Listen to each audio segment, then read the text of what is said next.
こんにちは。日本語クラスです。皆さんお元気ですか？そろそろ4月が終わりますね。どうですか？皆さんお元気ですか？特に日本で生活している人、はい、4月というのはいろいろ新しいことが始まったり忙しかったですね。きっとね。はい、どうでしょうか？最近元気ですか？大丈夫ですか？この写真の絵の人のように疲れていませんか？って、あ特に運動したわけでもないのになんだか疲れているとか、はい、なんかご飯食べたいと思わない、あんまり食べたいって思いませんとかないですか？大丈夫ですか？もしそういう人がいたら、はい、もしあなたがそういう人だったら、あなたはもしかするとこの病気かもしれません。5月病と言います。はい、5月病です。ここに書きました。はい、5月の病気と書いて5月病です。はい。何ですか？怖い病気ですか？病院に行った方がいいですか？薬はありますか？ね、大丈夫ですよ。落ち着いてください。はい。これは正しい名前の病気じゃないらしいんですね。で、この5月病になる人ってとても多いです。はい。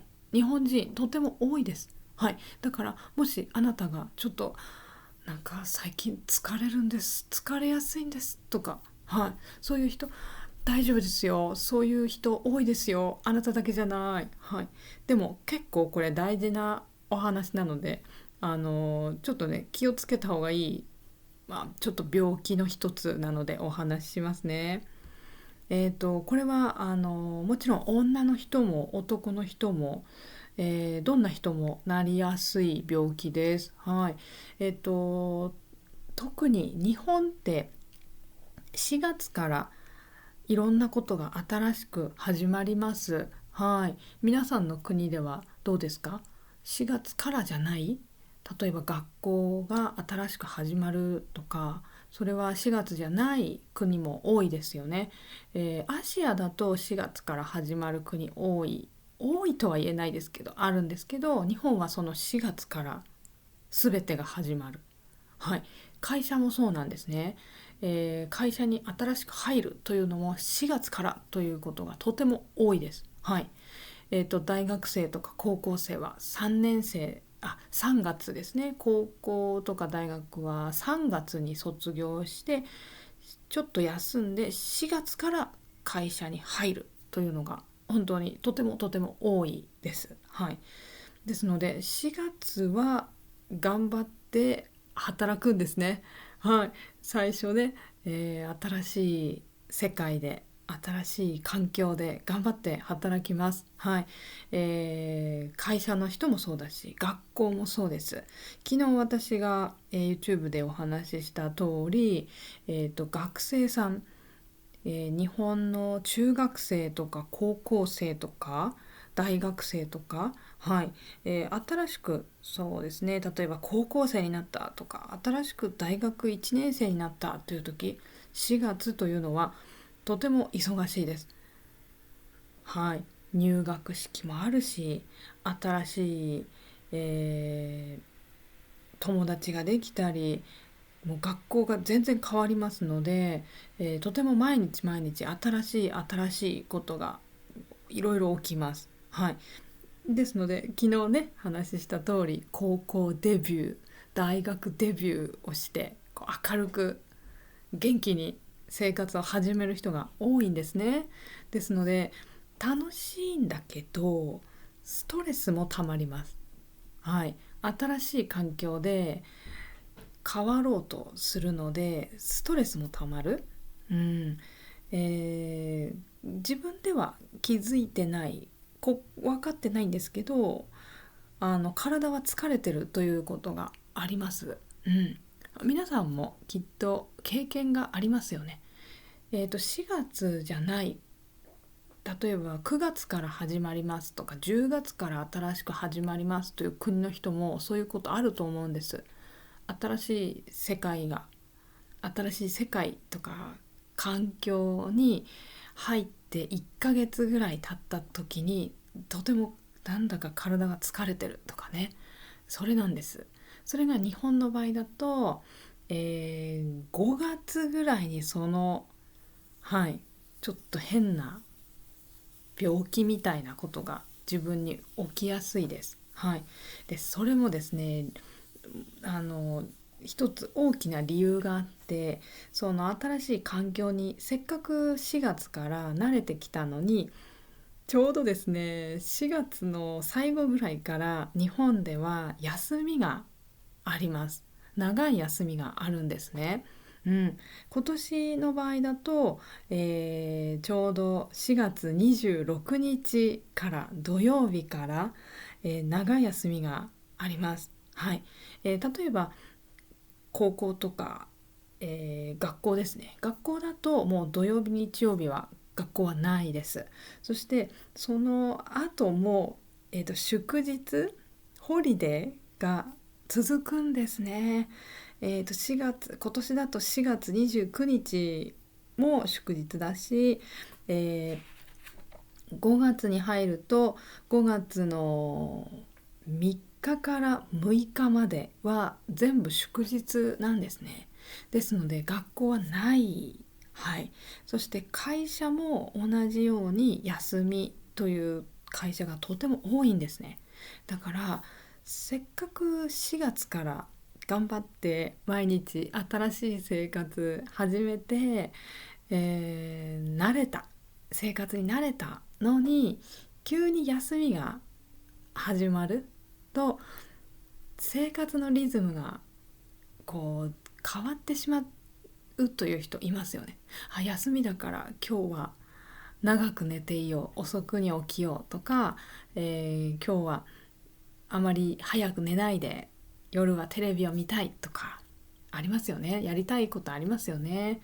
そうすると生活のリズムが崩れるというんですね。悪くなる。で、せっかく4月から作ってきた生活のリズムがちょっと変わってしまう。でそういうこともあって体のバランスが悪くなってちょっと病気みたいになってしまう。で特にその休みが終わった後にまた学校に行き始めたり会社に行き始めたりします。その時にすごくこの症状と言います。この会社行きたくないなとか学校行きたくないな、もうちょっと休みたいなとかなんだか思ってしまうんですね。学校が楽しかったんですよ本当は。仕事も新しく始まってよかったんですよ。なんですけどやっぱり長い休みの後ってちょっとね休みたいって思いますよね。そういう時にちょっとですねおかしくなっちゃうんです体が。特に会社員の人は自分でちょっと休みをさらに取ってこの5月の最初の方ですね休みを取ったりするとこの連祝日と会社の休みをもらって全部で今年は11日間ずっと休みにできるんですね。だから11日間ずっと休んでその後会社に行くってちょっとね行きたくないとかまた朝早く起きなければいけないのかまた電車に乗っていくのか満員電車もう人がいっぱいなんだよな考えるだけでストレス。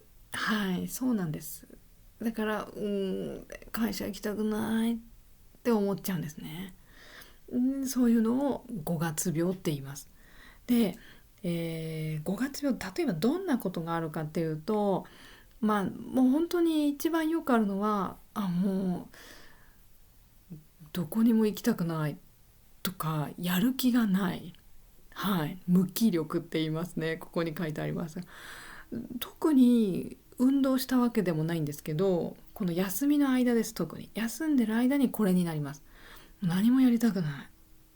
休んでるのにね、休んでるのになんかもう疲れたって思ったり、何もしてないのにもうなんかまた寝たい、だるい、やる気がないとか、ご飯食べたくない、ここ書いてあります。食欲不振と言います。食欲不振、食べたくない、はい、とか、なんかちょっと休みの間勉強しようかなって思ったんですけど全然ダメだ、なんか頭に入ってこない、集中できない、はい、集中力低下って書いてありますね。集中力が下がってしまうとか、あとはなんだかこういろんなこと考えててもすごく悪く考えてしまう、ネガティブ思考と言います。悪く考える、多分なんかやれば大丈夫でしょじゃなくて、いやそんな新しいことやってもきっとうまくいかないと思う、絶対無理だって考えちゃう、ネガティブ思考ですね。なんかそういう風になっちゃうんですね。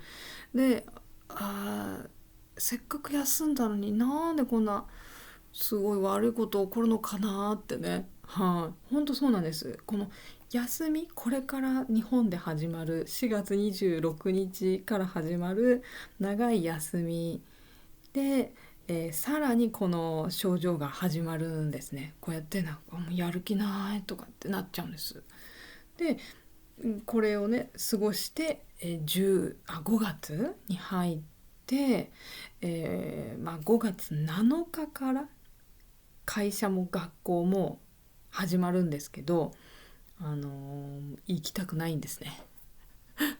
なんか疲れてるから、休んでたのに疲れてるから行きたくないって思っちゃうんです。でそれでよく日本人は言います。5月病だってね、これは5月病だ。でそれも5月またなんですかね、ちょっと暑くなってきたり、少し天気もね、毎日とっても天気がいいというわけでもないんですね。時々なんかすごく雨が降ったりもするし、なんかちょっと変なんですね、天気も。だからそういうこともあって、なんかよくわかんないけど、理由はわかんないけど、私疲れてますとか、そういうことがあります。はい。ですので、皆さんも、日本で生活してる人は本当に特にこれ起きやすいので気をつけてほしいです。でね、これそのままにしとくと本当に結構悪い病気になってしまうみたいです。心の病気ね。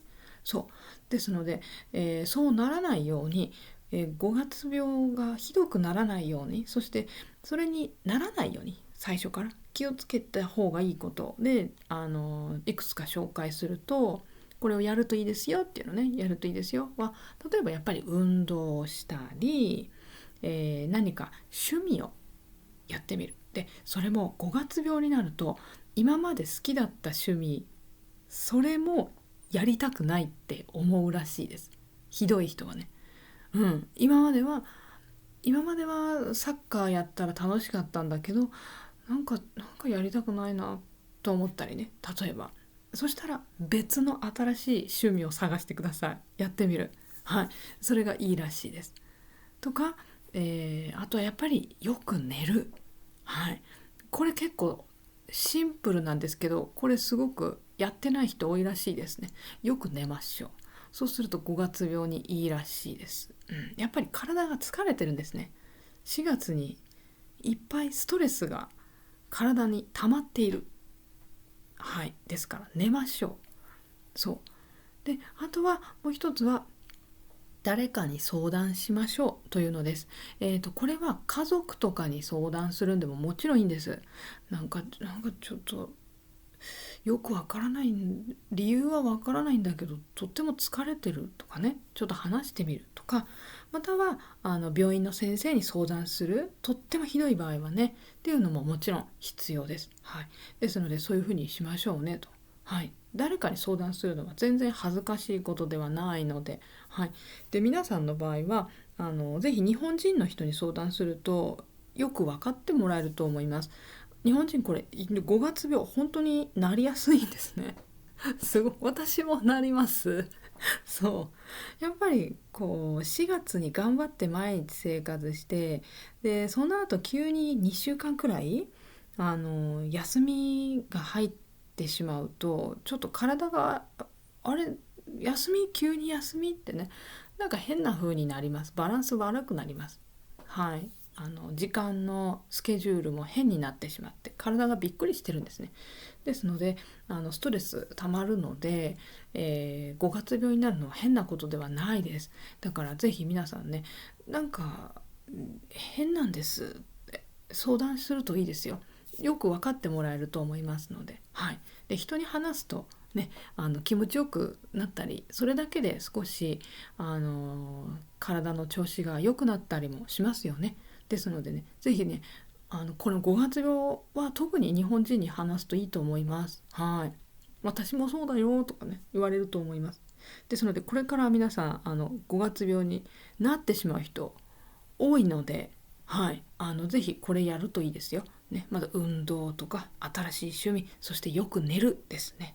はい、皆さん元気に、この休み、4月の下旬からの休みを楽しく過ごしましょう、ね、そしてちゃんと5月新しくまた5月7日からまたね水曜日なんですけど、また会社とか学校に楽しく行けるように準備しときましょうね、はい、ということで今日は5月病のお話をしました。はい、そうやっぱり元気に過ごすこと大事ですね。はい、ではでは、ぜひこれから休みがあります。日本にいる人は特に、はい、時間があると思います。ぜひですね、そろそろもう JLPT の勉強を始めようって人、はい、ぜひ私のYouTube を見たり、私のオンラインレッスン使ったりしてください。私のオンラインレッスンではJLPT の試験のサポートをたくさんしてます。はい、例えば読解の、ビデオとか、はい、N2 と N1 のビデオありますし、今読解はですね、特にまた別のシリーズで、もう一つ、読解がよりよくできるようになるためのビデオレッスンを作っています。はい、ですのでぜひ私のホームページを見てください。ホームページはこれですね。これね。でこのリンク、ホームページのリンクは今日のコメントのところに書いてあります。皆さんがいつもコメントを書いてくださるところねに私もリンク書いてありますので、そこからジャンプしてください。そしてよいしょ、あとは、YouTube の中でもいろいろ JLPT の勉強できますので、ぜひ使ってください。N1 のね、読む問題一緒にやりましょうとか、N1 の合格する方法はこういう方法あるよとか、N2 とかもたくさんありますので、ぜひ見てください。そうですね。あとは私の、他の Zoom を使った授業もあります。Zoom ですので、これは皆さんと話しながら授業をするものですね。これは3つあります。1つはビジネス日本語。ビジネスの日本語。仕事の日本語ですね。とか、会話の練習をする。はい、そういうクラスとか、皆さん1人プライベートレッスンです。あなた1人で私1人で何でも私が教えますというものです。これ本当にあなたが教えてほしいこと何でも私が教えます。はい、リクエストしてください。でこういうものの全部詳しいことはこの、リンクに書いてありますので、今日のコメントのところを見てください。そこにリンクが書いてあります。はい。そしてあと私の Twitter もありますね。TwitterX ですね。これのリンクも今日のコメントのところに書いてあります。そこからジャンプしてください。ぜひフォローしてください。いろいろな情報をそこから出しています。はい。では皆さんぜひ5月病にならないようにですね、運動したり、新しい趣味を見つけたりして、この日本にいる人は、はい、これから迎える楽しい休みを、はい、楽しく過ごしてください。はい、ね、生活のリズムをね悪くしないようにするということ大事ですので、私もそうなんですけど、はい、元気に過ごしましょう。はい。ではでは、このゴールデンウィークと言います。この休みの間ね。休みの間も YouTube いろいろビデオアップロードしていきますので、ぜひぜひまた一緒に勉強したり、いろんな話ですね、聞いてください。では今日もライブで聞いてくださった方、ありがとうございます。そしてコメントを書いてくださった方、本当にありがとうございます。またぜひライブ遊びに来てください。では今日もありがとうございました。